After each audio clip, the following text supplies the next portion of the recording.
Hey Chris, how you doing? Doing great, and you? I'm doing fantastic. How are your legs feeling today? Actually, not too bad. I think the fact I blew up in the middle of the marathon, I didn't do as much damage as I could have. So hopefully, I'm half recovered already. But you still had to run the whole marathon. It's not like you Yeah, were able to walk some of it. I walked a little. I think it's always amusing. You run out at the start, and then you always get yourself together at the end, and no one knows what happens in the middle. And my middle section wasn't fantastic, so I'm just glad it came around the last 5 or 6 k. In terms of how the race went down, did it go according to plan, or what do you think? For me, it was. I mean, it could have been a lot worse, obviously, and it could have been better. I've been doing a lot of open water swimming. Actually, been living down the beach, so I think leading into the race, I'd only been to the pool maybe 6 times, and when I woke up in the morning and realised it was going to be rough, I thought it was perfect for me. I mean, my strength being, I mean, my weakness being my swim. I think the flatter it is, the less it suits me. So that went really well. I got to the front group on the bike, and I really think that's where I disappointed myself. I really only rode with the front group for about an hour. I had to catch up about a minute, and that didn't seem to feel that intense. But I think it took a bit more out of me. So that was probably the disappointing thing.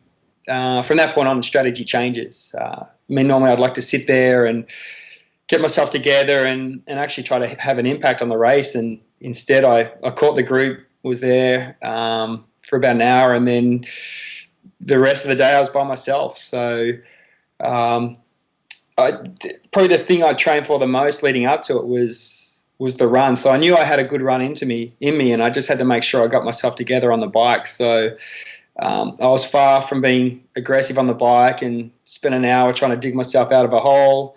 Spent the last quarter feeling a lot better, but I was really conservative and thought the only way back into this race is to have a good run. So as I said, I trained really hard for the run, and I mean I went out fast, but it was actually what I trained for. So I was a little frustrated when I blew up at about 25 or 26k, and I thought that may happen around about 36, 37k, but it happened a little earlier, so I had to had to get a little stubborn and hang in there for a while. So as I said, I've had obviously way worse races, but it was not the ideal race, but I had a lot of fun being out there. I mean, it was a very deep field, and I think top five is pretty darn good.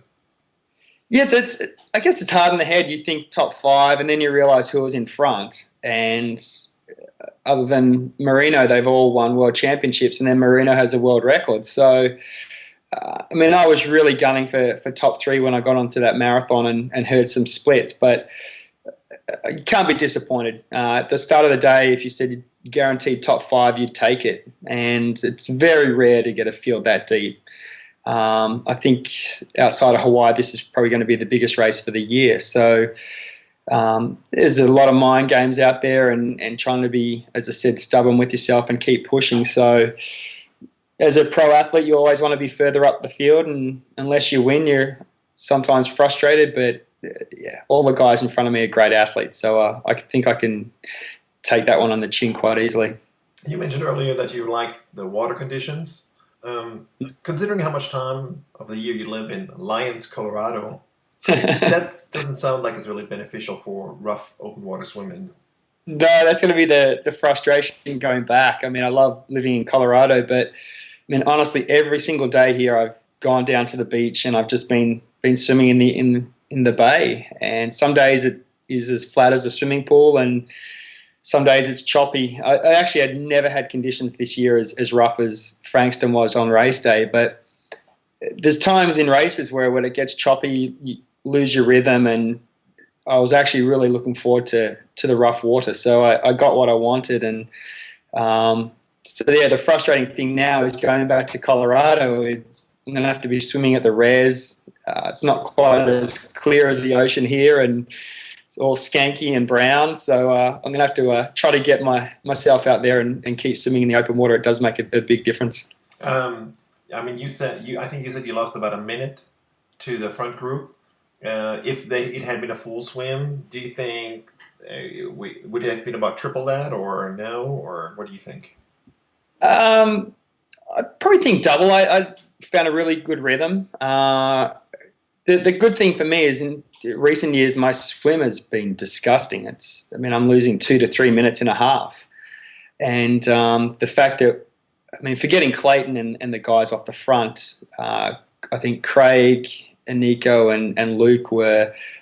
I mean, I haven't even looked at splits, but I'm thinking about 50 seconds to a minute ahead. So that was a lot better for me. And the fact I was enjoying it, in saying all this, I don't think I've done a swim in my life where I've been laughing and actually enjoying the swim. And normally I get to the second half of a swim and just start to fade. And it was different this time around. I was really enjoying it. I think it depends on what our group was doing. I was actually able to get in front of Joe Gambles and Marino and those guys. So I was swimming okay, but yeah, as you said, you never know what the pace really is, and if that was going to blow out to 3 minutes or two. But it was definitely a better swim for me. Maybe you were laughing because you only had to swim such a short distance. Maybe. I think actually going to this race, I've never been more relaxed for a race. So it was a really strange feeling for me. Even sitting on the shore, normally I'd be looking at the distance of the swim, and maybe that was the thing.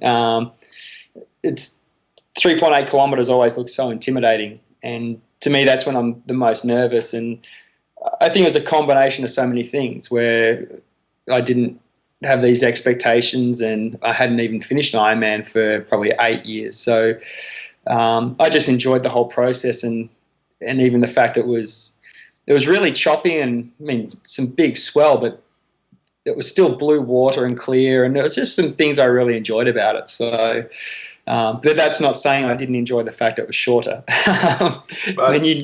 You've known me long enough, but no.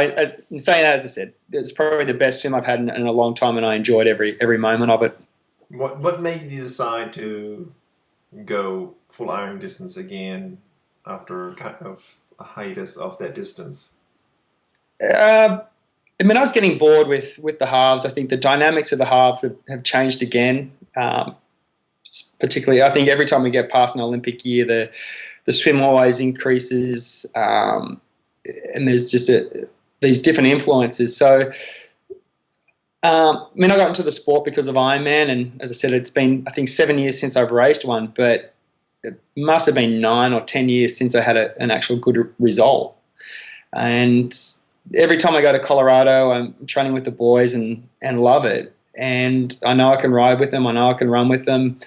And it was just frustrating to me that on these bike rides, I would occasionally be waiting, or I'd be doing some great intervals. And I thought, well, I can still do it in training. And I always have been able to. It was a matter of, I guess, trying to manage myself where I didn't get the breathing issues. And there's so many different things leading up to the race. I didn't commit as much because in the years I've committed and had this failure, I don't think I wanted to deal with that failure and that sacrifice I'd made leading up to it. So I was definitely undertrained. There's a lot of things I could have done differently, but I was concerned that I'd have those breathing problems again. But getting back to your question, I'd been training with everyone for so many years. I knew I could do it in training, but I just had never been able to replicate it in a race. So it was great to be out there. I think my attitude was different to a lot of the other guys, and that's why I think I hung in there when things got tough, because I just enjoyed being back out there. And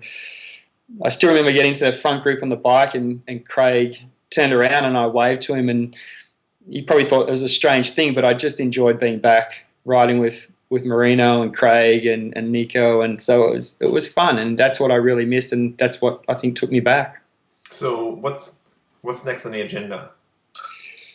Sort of think about it. Everyone's talking or asking whether I go back to Hawaii. I'm not sure if that suits me. I did change a few things leading into this race, trying to manage the whole pulmonary edema problem. So I'm not sure if those conditions suit me. Maybe I'll have to do a race in some hot, humid weather just to really see if what I did on the weekend would work in those conditions. But I guess I've got the bug back again. I'd love to do a couple more Ironmans for sure for the year. And next main goal is going to be Wildflower, which I love that race and the toughness of it. So I think we've got 5.5 weeks till then. So it's just a matter of recovering and getting up for that one again. So what's new on the sponsors front for you? Actually, it hasn't been too bad. I've got Life Proof, which is Right. fun, exciting company. Great to be involved with. Blue Bicycles. So, they've had a big change. So it's great to be back with those guys. Got Procellera, which is actually a wound care company, and really pushing big in. They've just got a package now for athletes and abrasions. So it's great to have Procellera on board. And then the normal great guys like Newton, Bolle, Road ID, Fuel Belt.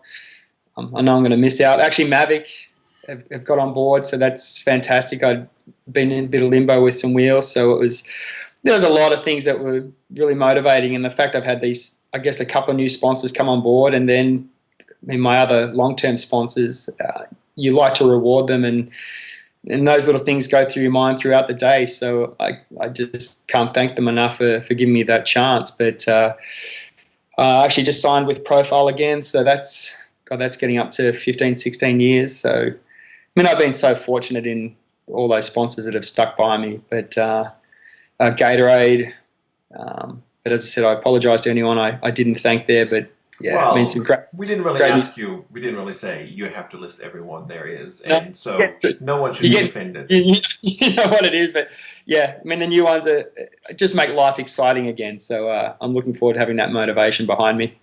Well, it's awesome hearing from you, and it's really good. It was really good to see you back at full throttle, really. Even you were having fun at full throttle. But it was fun. As I said, when I got to that league group, I'm like, this is what I really missed, and I sort of didn't make mistakes. I guess I faltered where I normally wouldn't, but I'm looking forward now to having the confidence to do it again, and that's what's been missing, is just that confidence to actually push in a race. So I'm looking forward to a big year ahead anyway. That sounds great. Listen, you have fun at Wildflower, and enjoy the time in Australia you still have, and we'll talk to you sometime soon. Great. Thanks for your time.